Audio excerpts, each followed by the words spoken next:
Hi, everyone, and welcome to Lady Leadership. Super pleased to be here this week. Hope you've been having a good week.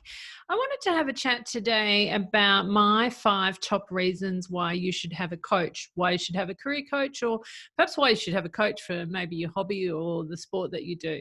So I'll just start with number one. So, number one for me is really about clarifying your vision and goals. So, then the number one reason is that you work with someone else who's going to drill down in that, going to have a look at what that mission, vision, purpose, priorities are, get you to work through some goals, get you to figure out, okay, where do I want to go? So if this is your career, where am I at now? Where do I want to go? So look, I decided to create this podcast off the back of I've had a horse riding coach that I've been working with for the last couple of months, and I've been having weekly lessons with her. I rode when I was younger. I must have had 20 odd years off riding. I got back into riding. I bought the wrong horse, bought a new horse. I got injured, horse got injured. And so it's been a bit stop start,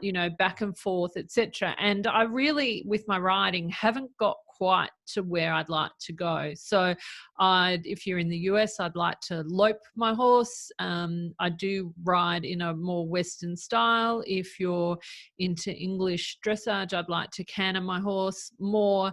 And so and when I say canter, I'd really like to do 20 circles of cantering my horse around and around and around and around and around.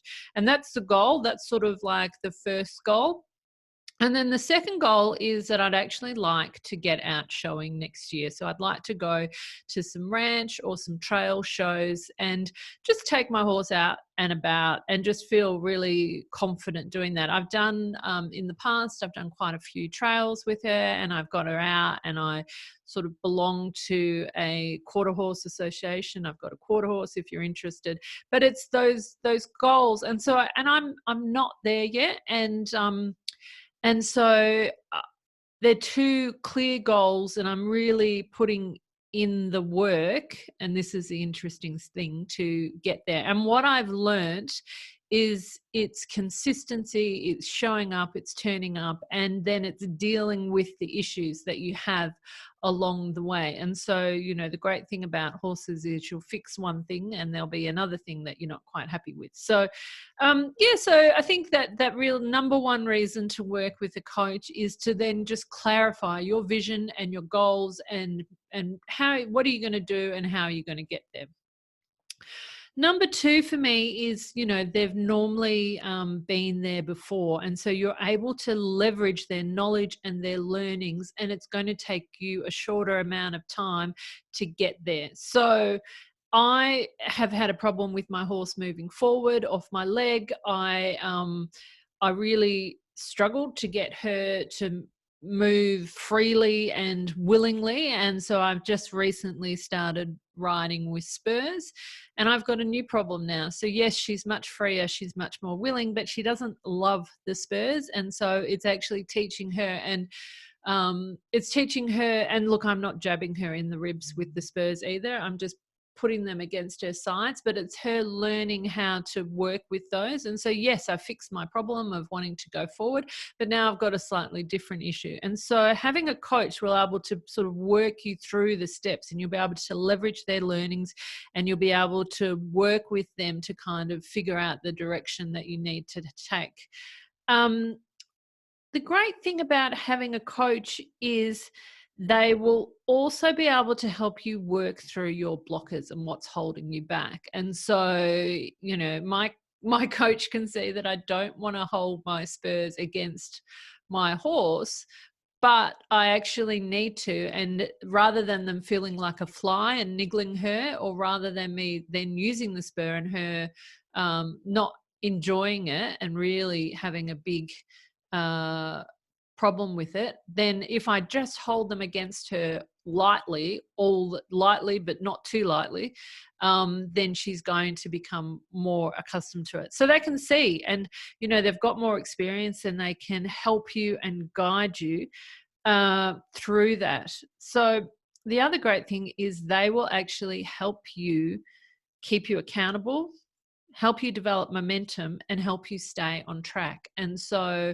I wrote on an Instagram post just recently, if you check out my Instagram, lady.leadership, I showed a picture of my horse coach, Chelsea. And I'd said to her the other week, I'd made a goal with myself that I wanted to ride 3 to 4 times a week. And so and I've pretty much been doing that. And then I said to her the other week, oh, look, I've ridden 4 times, and then I worked my horse on the ground 1 time as well. And so that was actually 5 times. And she said to me, am I going to see you tomorrow? I thought I was done. I thought I got a gold star and a big tick, and I was like, woohoo, I'm done for the week. But she was like, am I going to see you tomorrow? Tomorrow's going to be a nice day. And then I think that next day she messaged me in the morning as well saying, it's a good day for loping. And I was like, why is it a good day for loping? It was really windy where I am. And she was like, because the arena's just been freshly dragged, and so nice even surface if you're into horses. So they will really help you develop momentum. They will really help you stay on track, because they're going to call you or ask you or say, have you done the homework? Have you turned up? What have you been doing? Why haven't you shifted forward?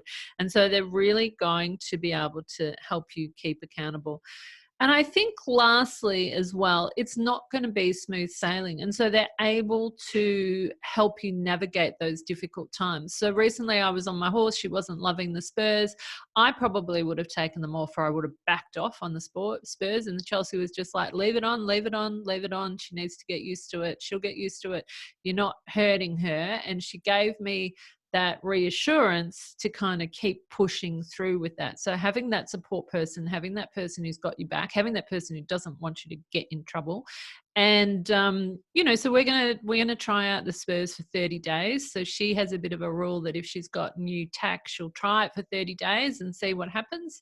And I think that's a really good idea, actually. And so we're trying the spurs for 30 days to see whether my horse does get used to them or not, and move from there. So like I said, clarify your number 1, clarify your vision and goals. Number 2, leverage their knowledge and their learnings. Number 3, they'll get you to think differently. They'll get you to see your blockers as well. Number 4 is they'll keep you and help you develop momentum. They'll get you to stay on track, and they'll get you to keep accountable. And number 5 is they'll get you to navigate difficult times. And they'll help you push yourself forward and move yourself forward and shift. And so if you're wanting to shift in your career, if you're wanting to expand your knowledge and grow and develop, then I really recommend getting some help. Now, obviously, I'm a career coach, and this is what I do. And I help women with their career confidence, and I help women have, figure out what's holding themselves back, and why they doubting themselves or not pushing themselves forward. So if you're interested, I'd love to help you. I do one-on-one coaching, as well as I do run a careers lab, which is an online course. The next one of those is kicking off in October. I said the 15th the other day, but it's actually the 14th, October the 14th. And then also, if you just want a little bit of a step up, then have a look at my website, lady-leadership.com, and download my top 10 tips for your career, my freebie. It's got items in there that can help you today, help you have better conversations, help you show up better, and help you just be more confident, and help you move and shift and grow your career. So hope that helps. I hope you didn't mind too much the horse riding analogy.